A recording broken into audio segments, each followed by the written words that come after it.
A story by My Premium Governance, MPG. The ballroom was filled with silence. No one expected the shy woman in the corner to speak. She wasn't the president. She wasn't the general. She wasn't even supposed to have power.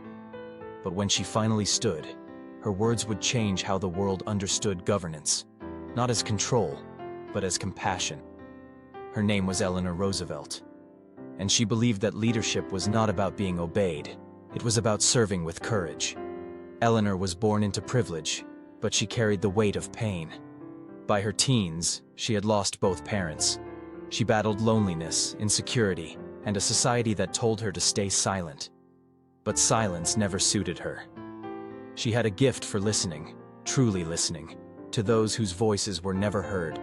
Factory workers, soldiers, refugees, mothers. She saw dignity where others saw statistics. Where, after all, do universal human rights begin? She would later ask. In small places, close to home, her life became the embodiment of that belief. That governance isn't about ruling nations, it's about protecting people.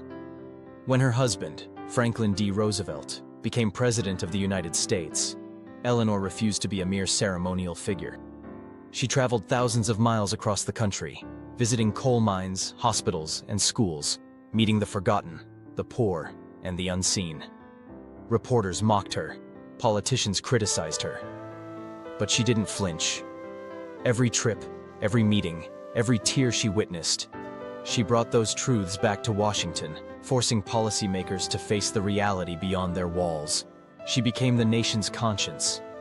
Her presence was a reminder that governance without empathy is just administration. Then came 1945. World War II ended. The world was broken. Cities in ruins, hearts heavier than ever. In the aftermath, a new question emerged. How could humanity rebuild not just economies, but morality? How could nations promise and protect the dignity of every person, everywhere? When the United Nations was founded, the world needed a leader for a task unlike any before, to define the basic rights of all humankind. The choice surprised many.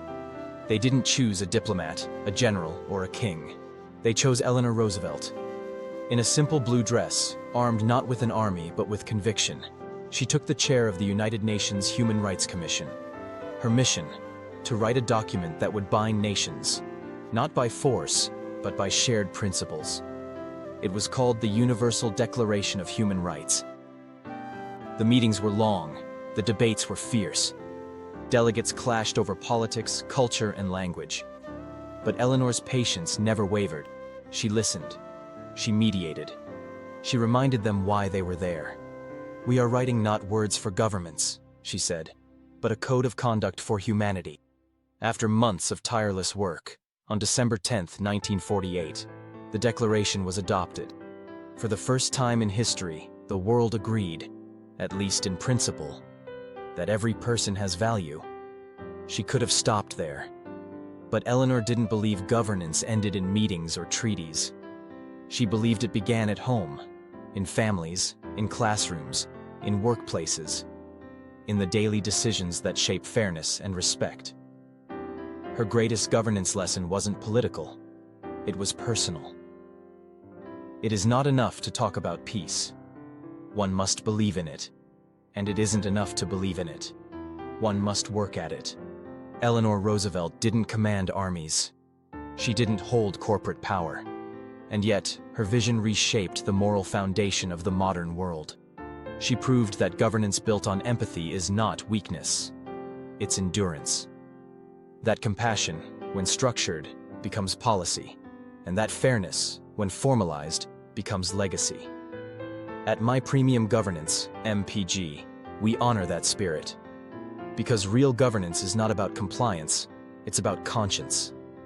It's about systems that protect people, organizations that serve transparently, and leadership that listens before it acts. Eleanor showed us that oversight isn't bureaucracy, it's humanity, organized.